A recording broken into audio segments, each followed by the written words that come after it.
말씀 보겠습니다. 출애굽기 20장 3절 말씀입니다. 출애굽기 20장 3절 말씀 우리 함께 읽겠습니다. 너는 나 외에는 다른 신들을 너에게 두지 말라. 아멘. 어떻게 보면 기독교 신앙의 첫 단추와도 같은 그런 말씀이죠. 쉽게 말해 가장 첫 번째 계명으로 우리가 그렇게 알고 있는 말씀인데요. 유일하신 하나님, 유일하신 구원자, 유일하신 예배의 대상, 유일하신 기도의 대상, 하나님 한 분밖에 없다라는 말씀 관련해서 이번 주 함께 살펴봤던 말씀 계속 함께 살펴보도록 하겠습니다. 이번 주는 사도신경 두 번째 고백이죠. 첫 번째 고백은 나는 전능하신 아버지 하나님 천재 창조주를 믿습니다. 성부 하나님 믿고 있는 것에 대한 고백, 지난 주에 창조와 섭리에 대해 함께 생각해 봤고요.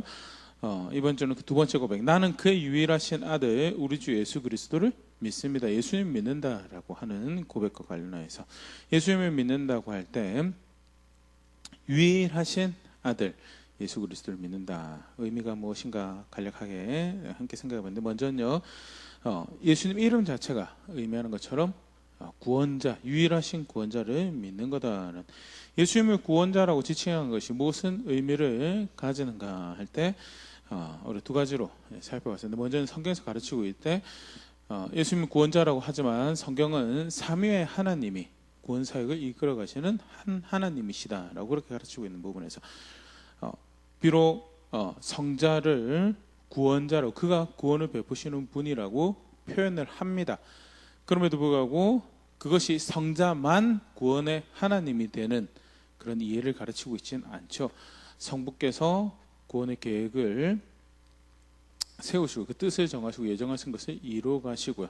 성자께서 성부께 정하신 때에 또 성부께 정하신 모양으로 이 땅에 오셔서 그 사역을 감당하셨고요. 그 구원의 은혜가 개개인에게 미쳐지도록 그 뜻을 펼쳐가는, 성자의 성육신하셔서 사역에서도 함께 하셨지만 한 명의 정의 그런 이 고유성과 특별성이 있고요. 그 삼위의 하나님이 한 명의 구원을 위해서, 또 우리의 구원을 위해서 그렇게 함께 연합해 사역하신다는 것이 성경에서 가르치고 있는 바고요. 그래서 예수님이 구원자다라고 고백할 때 절대 예수님만 구원자다라는 그런 이해로 고백하지 않는다라는 것 첫 번째 살펴보고, 그러면 두 번째, 예수님이 구원자라고 그럼 고백하는 것은 무슨 의미냐?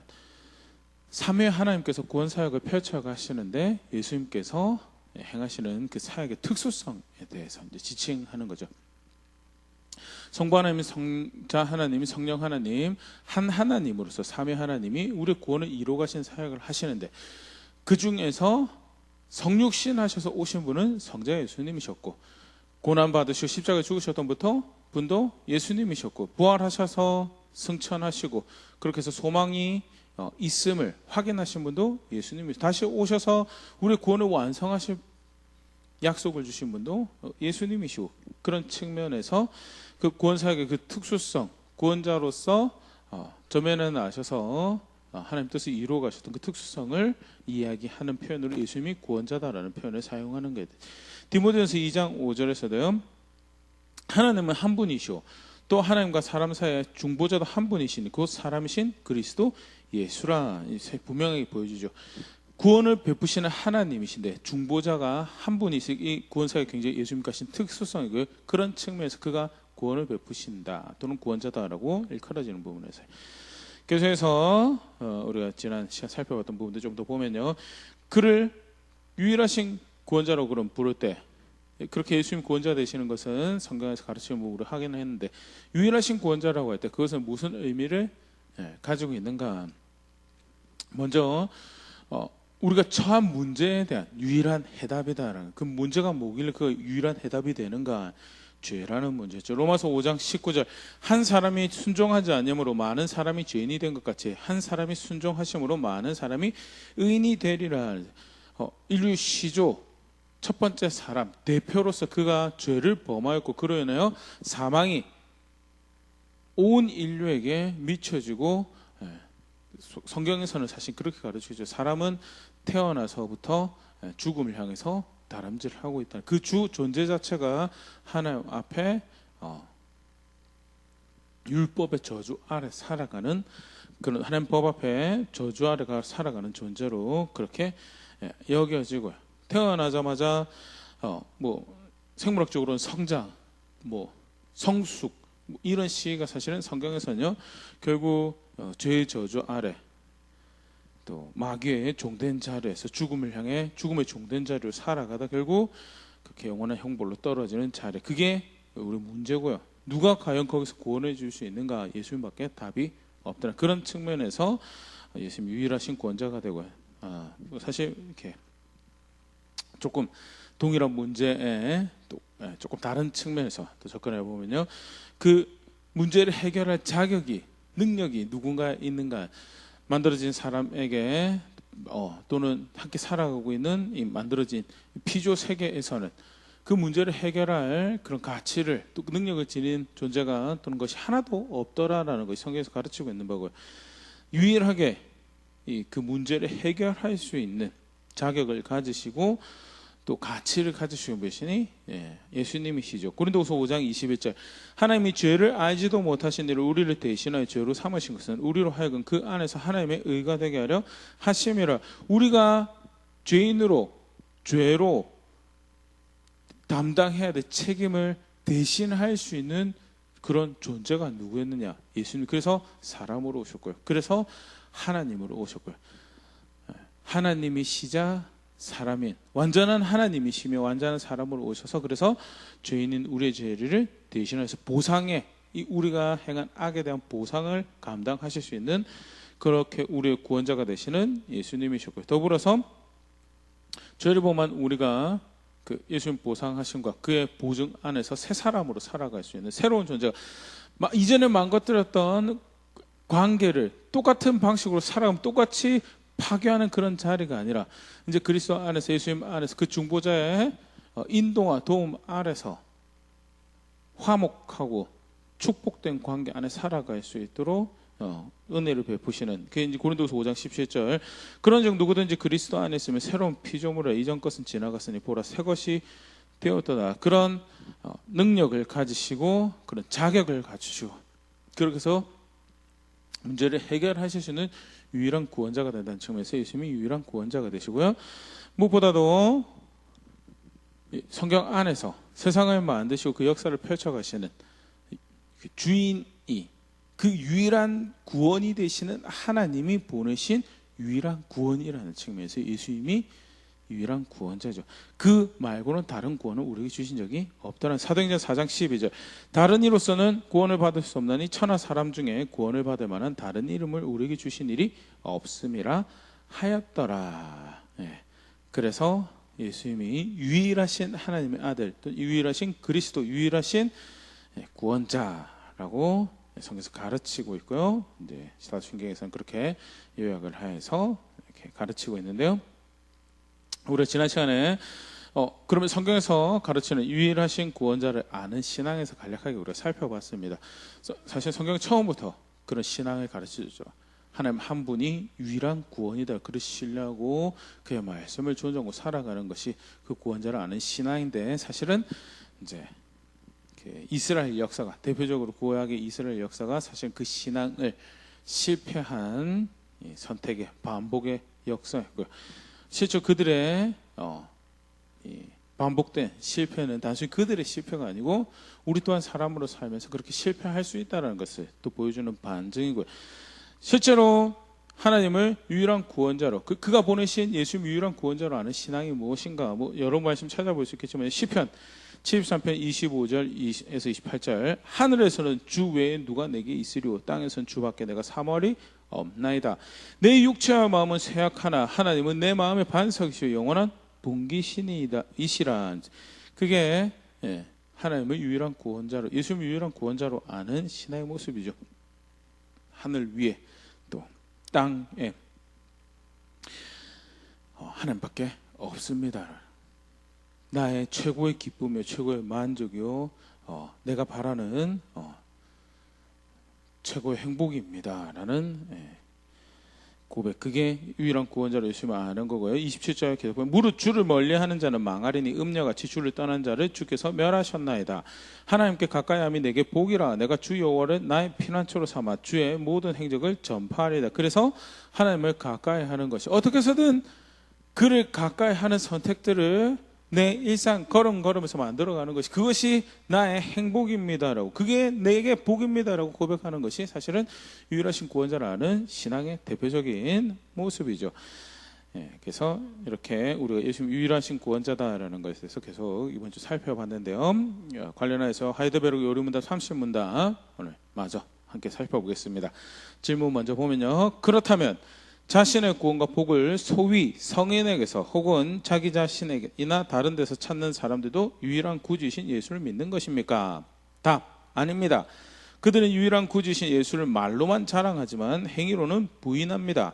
예수가 완전한 구주가 아니든지 아니면 참된 믿음으로 이 구주를 영접한 자들이 그들의 구원에 필요한 모든 것을 그에 찾든지 두 중 하나만 사실입니다. 예수님 믿는다고 하는데 예수님 아예 안 믿으면 이제 뭐 단지 다른 그림이죠. 그런데 예수님 믿는다고 하는데 그러면서 소위 성인이라든지 다른 사람을 의지하든지 또 자기 자신을 의지하든지 다른 것에서 위로와 만족과 구원을 찾는 것 그게 예수님이 유일한 구주로 아는 겁니까? 아닙니다. 거긴 둘 중에 하나만 있습니다. 예수님이 유일한 구주로 알고 모든 것을 예수님께 찾든지 아니면 예수님 구주, 진정한 구주로 알고 있지 않든 둘 중에 하나면 말은 예수님 믿는다고 하는데 행동으로 실제로 그렇게 살아가고 있으면 그것은 예수님 믿는 것이 아닙니다라는 것이 이제 30문답에 정리하고 내용인데요. 간략하게 한번 살펴보면요. 우리 이미 앞에 이제 그런 부분 살펴봤죠. 근데 예수님 유일한 구원으로 안다라고 하면서요. 이제 그것을 고백은 그렇게 하는데 왜곡하더라. 신약 성경이 기록될 당시에 이미 이런 문제가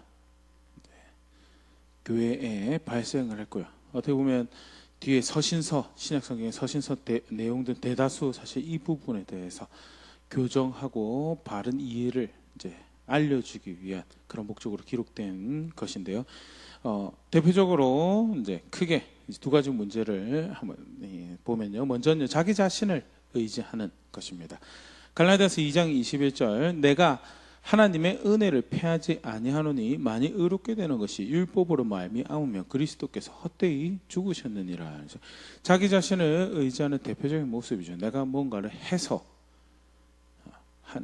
하나님께로부터 얻어낼 수 있도록 예수를 믿는데 거기에 내가 뭔가를 하는 것이 필요하다라고 생각을 하는 것. 이제 그게 이제 자기 자신을 의지하는 대표적인 모습이고 갈라디아 교회 같은 경우는 이제 율법에 이제 가르치고 있는 부분들을 이제 취하는 이제 거죠. 그래서 예수 믿는 걸로는 사실은 그런 거 충분하지 않은 것 같고 뭔가를 더해서 이제 자기 자신을 의지하는 모습이죠. 예수 믿는다고 할 때 순종하지 않습니까? 하나님 말씀 따르고 예수 말씀 따르지 않습니까? 모양이 뭐가 다릅니까? 라고 할 때, 사실은 이제 하나님 말씀 따르는 부분에서는 동일하게 보여질 수 있어요. 그런데 실제 그 중심을 이렇게 비교를 해보면요. 하나님이 구원이라서 그를 의지하기 때문에 단순히 내 입술로만 그를 의지하는 것이 아니고 내 생각으로만 의지하는 것이고 내 삶이 그를 의지하게 그의 말씀에 따라서 내가 선택 하나를 만들어 갑니다라는 그런 의미에서 순종은요. 내가 뭔가를 했기 때문에 하나님이 응당 나에게 이런 것을 해줄 거라는 기대로 하지 않죠. 이미 베푸신 은혜가 감사해서 그리고 그 은혜만이 유일한 내 살 길이고 내 구원이라는 고백으로 그를 의지한다라는 고백에서 순종하는 거고요. 절대 그때는 그 순종이 그 수고 헌신이 뭔가를 얻어내기 위한 도구가 아니다는. 그런데 자기 자신을 의지하면 내가 이런 것들을 해낼 수 있는 존재고 이런 것들을 해냈기 때문에 하나님의 응당 나에게 복을 주셔야만 합니다라는 그런 구조로 성경은 절대 그렇게 가르치고 있잖아요. 섭리라는 것을 우리가 살펴볼 때 행한 대로 갚으시는 하나님이시고 순종하는 것에 대해서 하나님께서 그냥 지나치시 않아요. 분명히 그 잘한 선택에도 잘했다고 복 주시는 분이신 거에 대해서 우리가 살펴봤었는데요. 그럼에도 불구하고 그것은 앞에서 이야기한 그가 하나님을 존중했기 때문에, 그가 하나님을 구원으로 인정했기 때문에 하나님께서 그를 보살피시고 인도하신다라는 거지. 그것을 해냈기 때문에 정말 너는 거기에 대해서 의롭구나, 합당하구나라고 해서 거기에서 복 주시는 거 하나도, 사실 실상은 뚜껑을 열어보면 낱낱이 죄를 찾으시고 뒤지시는 하나님 눈으로 볼 땐 여전히 죄인이에요. 여전히 죄인이고 합당하지 않고요. 그런데 이제 자기 자신을 의지하는 것은 뭔가 몇 가지를 한 거 가지고 하나님께 뭔가를 얻어낼 수 있을 거라는 생각에 예수 믿는 거에 내가 더하기를 하는 거고요. 예수님을 의지해서, 하나님을 의지해서, 사실 이제 가장 극명한 차이는 어디에서 나느냐? 실제로 그렇게 순종하고 어떤 수고와 헌신을 하였을 때 자기가 기대하던 일들이 안 일어나면 이제 여기는 뒤집어지겠죠. 어떻게 하나님 저한테 이러실 수 있겠습니까? 하나님을 의지해서 구원으로 하나님을 여겨서 하나님을 존중하는 측면에서 순종했으면 나는 내가 할 거 다 했습니다라고, 내가 이렇게 할 수 있었음에 감사합니다라고 갈 것이고요. 그것을 자기 자신을 의지하는, 속칭 그걸 율법주의라고도 이야기를 하고 뭔가 행위로 얻어내는 거, 자기의 이런 표현들 사용하는데요. 궁극적으로는 깊은 뿌리는 자기 자신이 뭔가 그런 것을 만들어낼 수 있는 존재로 여기는 거, 절대 그것은 성경적인 예수님을 유일한 구원으로 아는 신앙의 모습이 아니죠. 두 번째, 또 조금 비유사하면서 좀 다른 건요, 다른 신앙인데 양심이 없는 신앙. 디모데전서 1장 19절, 믿음과 착한 양심을 가지러 어떤 이들은 이 양심을 버렸고 그 믿음에 관하여는 파선하였느니라. 예수님 믿는다고 할 때, 예수님 믿는다면 반드시 같이 가는 게 양심을 가요. 양심이란 것은 기준을 존중하는 거예요. 기준이 있는 거예요. 선과 악에 대한 분명한 기준이 있는 게 양심이죠. 그래서 그것을 잘못했을 때 아파할 수 있고, 그리고 어떻게 해서든 그것을 존중하고 지켰을 때 그 안에서 위로와 평안을 가지는 게 그게 양심이죠. 예수님 믿는다고 하는데 예수님 말씀 하나도 존중하지 않아요. 왜곡이죠. 예수님 죄 사하시고 구원하신다고 이제 모든 문제가 해결된 거 아닙니까? 그러면 이제 제가 누려야 될 자유를 그 안에서 누리겠습니다. 이게 제 권리입니다라고. 저는 그런 권리를 가지고 있습니다. 굉장히 잘못된 이해죠. 근데 예수님을 유일한 구원으로 안다고 하는데 그가 주인이 되지 않아요. 그가 다스리는 분이 아니. 우리가 그의 초청으로 그의 나라로 옮겨졌는데 왕이 엄연히 계심에도 불구하고 이전에 왕 없이 살아가는 것처럼 똑같이 살아가려고 하는 거예요. 유일하신 구원으로 예수님을 아는 거냐? 절대 아니다라는. 그래서 자기 자신을 의지하는 거 또는 양심이 없는 그런 모습들 성경 안에서 우리가 찾아볼 수 있는 말은 예수님 유일한 구원으로 안다라고 하는데 왜곡된 모습이라면 교회 역사 안에서 우리가 조금 더 볼 수 있는 게요. 이제 사실 여러 문제들 찾아볼 수 있죠. 근데 대표적으로 굵직굵직한 오늘 또 이제 하이델베르크 의리문답에 언급이 됐던 성인 의지하는 거, 마리아 숭배의 대표적인 거죠. 좀 전문적인 용어를 사용하면 하나님의 어머니 데오토코스, 이제 문자 그대로 읽으면 이제 하나님을 낳았다, 그런 표현인데요. 사실은 마리아가 예수님을 육신으로 잉태하고 낳았죠. 출산을 하죠. 그런 측면에서 기술적으로 틀린 표현은 절대 아니에요. 그런데 거기에 이제 자기들 구미를 쫓아서 양념을 치죠. 그래서 마리아가 예수 그리스도를 낳았는데 예수 그리스도 하나님이면 하나님의 어머니네. 하나님의 어머니면 뭔가 좀 특별한 존재인데, 그래서 마리아 무죄설이 나오게 되고, 마리아 승천설이 나오고, 마리아 영원한 동정설이 나오고요. 결과적으로 이제 지금 요즘까지는 이제 레지나 첼리라는 표현, 하늘의 여왕, 천상의 모후라는 그런 표현을 사용하기도 한다는데요. 신학적으로 교리로 받아들였어요. 그래서 최근에까지 이제 그 앞전 교황이죠. 앞전 교황도 이 부분에 직접적인 언급을 했던 것으로 이제 그렇게 알려져 있는데요. 마리아를 하늘의 여왕으로 만들어서 여러 가지 이야기를 합니다. 근데 가장 이제 학자들이 이제 많이 이렇게 그 고려하는 왜 이런 일이 벌어졌는가라고 할 때 여신을 숭배하던 신앙이 그 이교적 풍습이 기독교 안에서 이렇게 끊어져야 되는데 예수님 믿었을 때 그것이 끊어져야 되는데 그 여신을 숭배하던 그런 어떤 정서 이런 것들이 교회 안에 그대로 있길 바랬고 그래서 예수님 말고 이제 그 어필이 되는 이제 신앙의 대상을 하나 더 만들어냈죠. 그러면서 뭐 여러 가지 이야기를 합니다. 예수님은 이제 사랑과 자비의 용서의 하나님이 십자가의 하나님이시기도 하지만 동시에 심판의 군주로서 이제 성경에서 가르쳐주고 있는 부분에서 그래서 예수님 좀 빡빡하신 분이시고 근데 예수님이 어머니 마리아에게는 굉장히 잘했던 공손한 아들이라서 우리가 성모를 통해서 예수님한테 어필을 하면 성모는 이렇게 마리아는 이제 조금 더 자애롭고 이게 완전 여신을 이교도에서 여신을 숭배하던 그런 이제 이해를 가지고 오는 거죠.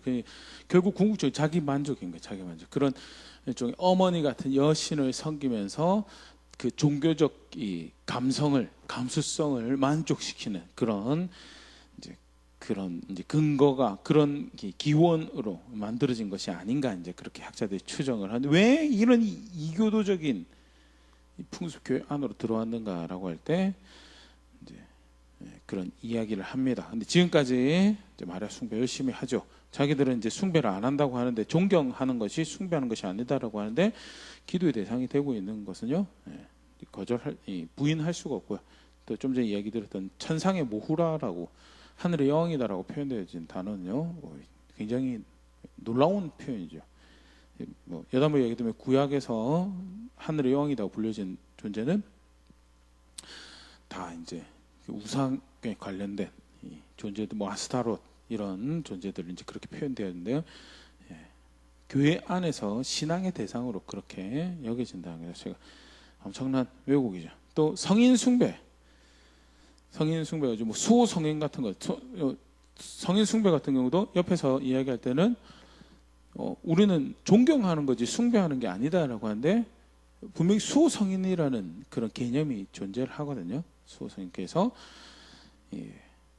사도신경에 이제 나중에 보면 이제 우리가 그것 이제 이야기를 할 때 이야기할 텐데 동일한 이제 사도신경을 받아들이다 보니까 그 성도의 교제를 믿는다, 성령을 믿는다고 할 때 성령께서 하신 사역 중 하나 성도의 교제를 믿는다라는 그런 표현을 이제 고백하는데 성경에서 성도의 교제 분명히 있습니다. 그리스도 성령께서 그리스도의 몸을 이루어 가시는 그 사역을 하시고요. 실제 성령의 인도를 따른다면 성도 간의 교제가 건강하게 자랄 수 있도록 힘쓰고 애쓰는 것이 진짜 성령의 인도하심에 따라서 예수님 믿는 거죠. 근데 흔히 말하는 개신교에서는 기독교에서는 그렇게 이 표현을 받아들이는데 천주교에서는 이 성도의 교제를 어떻게 받아들이냐면 모든 성도의 교제라고 칭하면서요. 죽은 성자들, 죽은 성도들하고도 교제하는 교통이다. 한편으로는 성령께서 만들어 가시는 우주적 교회, 보편적 교회는 사실 바울, 베드로 이런 분들이 다 포함되어 있는 거니까 그 성도의 연합과 교제를 생각을 하면 뭐 그런 개념도 틀리진 않겠다라고 하는데 이제 옆에서는 이제 한 걸음 거기서 더 나갔죠. 그 성자들이 이제 우리를 위해서 중보기도 한다라는 거죠. 우리를 위해서 중보기도 하고 우리와 교제를 기뻐하고 그리고 그래서 그들의 기도의 도움을 쫓아서 사실은 이제 성경에서는 찾아보기 힘든 죽은 성자가 기도를 한다라는 게 우리를 위해서 중보 기도를 한다라는 게 성경에 사실 가르치고 있지는 않는 건데 이제 그걸 이제 자기들 편리를 쫓아서 그렇게 하면서 결국 이제 개인에 대한 또 지역에 대한 또 직종별로 이제 수호성인을 만들어내게 되고요. 이 학자들이 왜 이런 것이 그럼 교회 안에 들어오게 되냐? 이것도 앞에 마리아랑 유사하게 이교도의 풍수에 보면 그 병에 관련해서 또는 직종에 관련해서 다양한 신을 섬기는 풍습들이 있었는데 그러한 종교적 정서를 유일한 구원을 알고 유일한 구원자를 섬긴다고 해도 끊어내지를 못한 거예요. 그런 이제 손쉽게 종교적 감성을 해결할 수 있는 이 하나님 말씀을 예수님 말씀 존중해서 따르는 거 말고 그런 손쉬운 종교적 감성을 추구하는 것들을 버려버리지 못해서 결국 교회 안에 그거를 합법적으로 만들어내는 그런 이제 절차가 이제 발생을 하고요. 그래서 실제로 수호성인이라고 하면서 직종별로 수호성인, 예를 들어서 뭐 그 제가 이렇게 확인한 문서에는 뭐 예를 들어서 누가 같은 경우는 의사로 알려져 있으니까 그래서 의료에 관련한 직종이 수호성인으로 그래서 그 도움을 통해서 좀 더 자기 일을 잘할 수 있도록 또 금융업 관련돼서 종사하는 분들은 이제 마태가 세리고 돈 만지던 사람이니까 마태를 수호성인으로 해가지고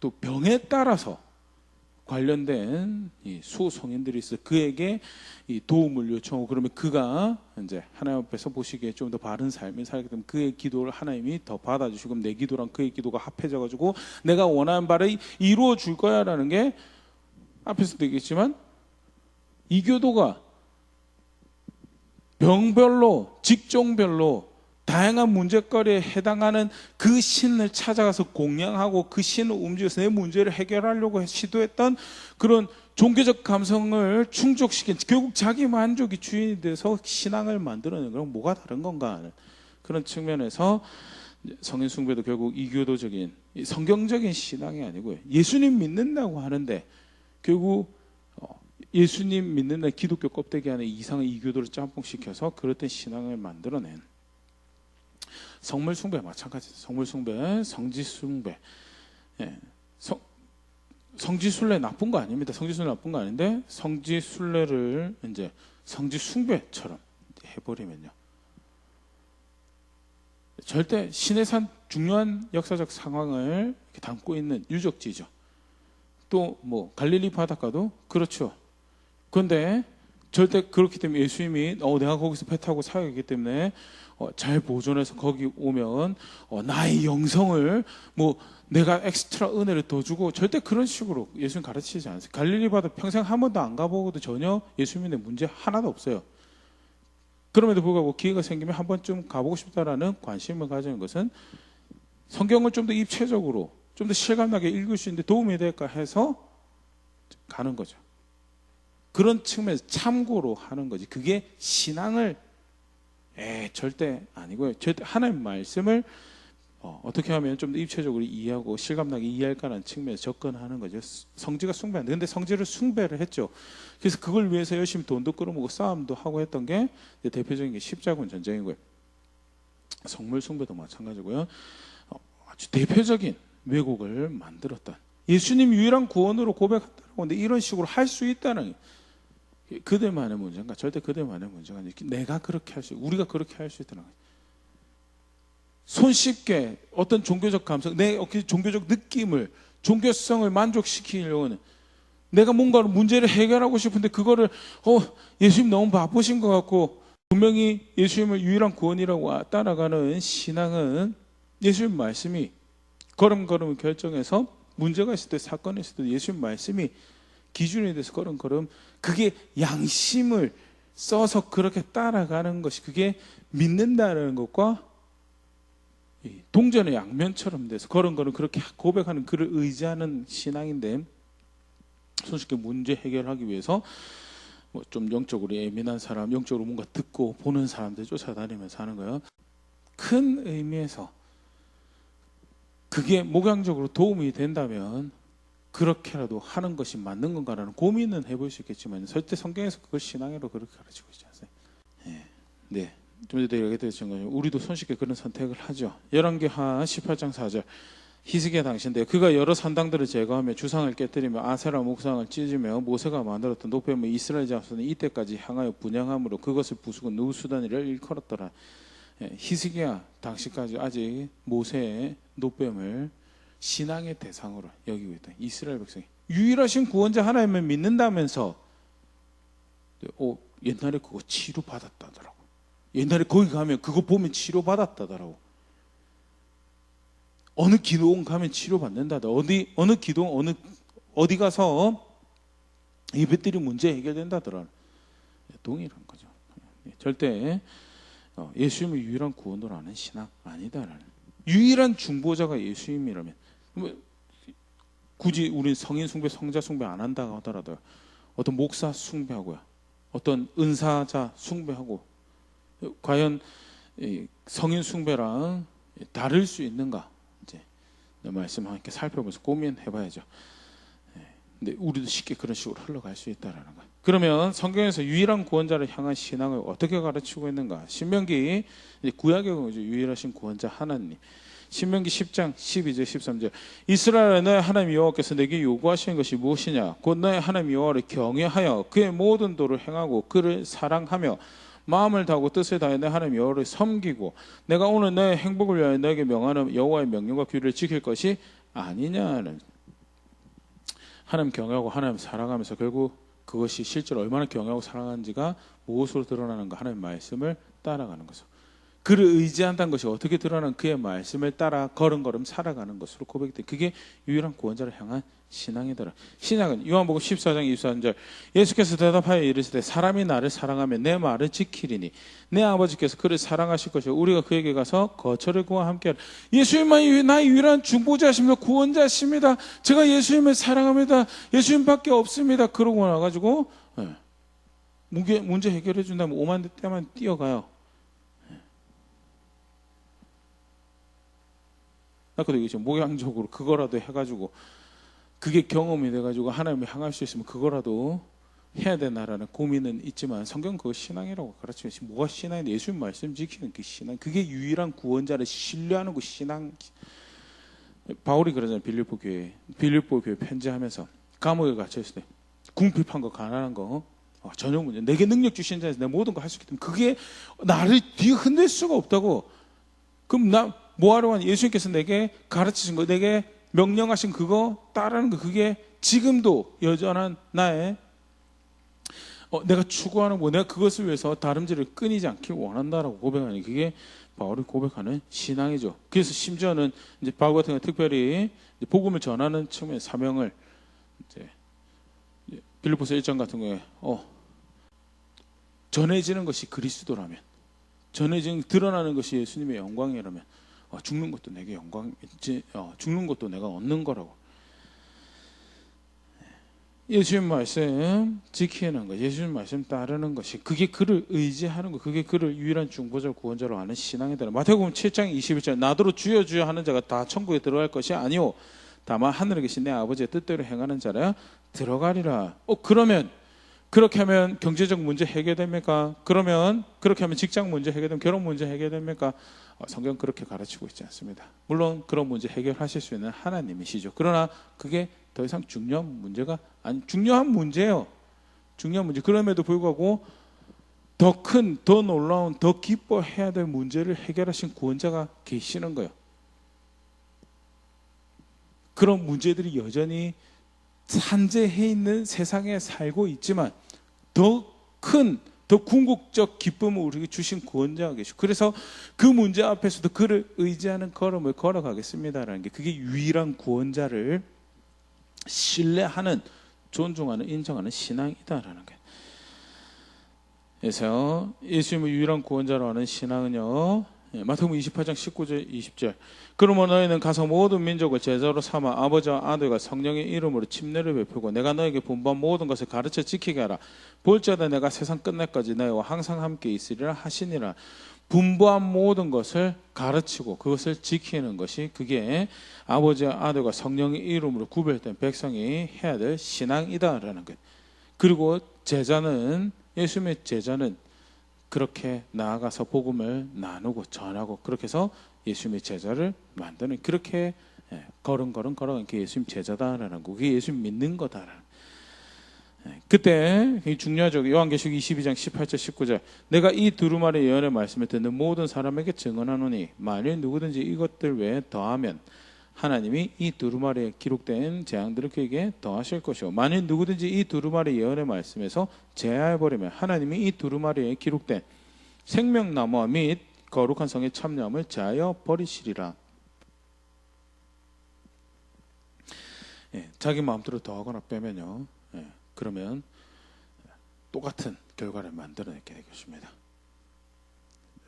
마리아 숭배하고 성인 숭배하고 성물 숭배하고 성지 숭배하고요, 양심도 없고 결국 자기 자신이 주인이 돼가지고 예수님 주인입니다라고 고백하는 신앙을 만들어내게 될 거예요. 그래서 기독교 신앙은요, 예수님을 유일한 구원자로 고백하는 신앙은요, 그의 말씀을 존중하는데 자기 마음대로 더하거나 뺄 수도 없고요, 그가 말씀하신 그대로 내가 하나하나 결정하고 순종하고. 당장 그렇게 잘 못하죠. 내가 그거 배워가겠습니다라고. 왜? 그가 나의 유일한 구원이고 그보다 더 큰 기쁨이, 더 큰 만족이, 더 큰 행복이 나에게 없기 때문에 꼭 내가 가야 될 길이길 알게 더디 가도 내가 걸음걸음 겸손하게 배워가며 내가 그리로 가겠습니다라고 고백하는 게 예수님이 유일한 구원자로 아는 신앙이다라는 것. 간략하게 다시 예수님이 유일한 구원자로 아는 신앙 같이 살펴봤고요. 왜곡하더라라는 것 다시 살펴봤는데요. 혹 왜곡된 이해를 가지고 있었다면 또 말씀 앞에 정직하게 돌아볼 수 있으면 좋을 것 같고요. 다른 구원자를 알지 못합니다. 저는 다른 구원을 주신 적이 없음도 제가 알고 있습니다. 그래서 예수님이 나의 유일한 구원자입니다라는 고백, 성경에서 가르치는 대로 겸손하게 배워가며 걸음걸음 고백하고 또 그렇게 그 안에서 맛보게 하신, 더 깊이 알게 하신 기쁨과 또 은혜로 감격하며 우리가 주의 교회입니다, 주의 성도입니다라고 고백하는 자리에 있는 제가 또 우리가 될 수 있으면 좋을 것 같습니다.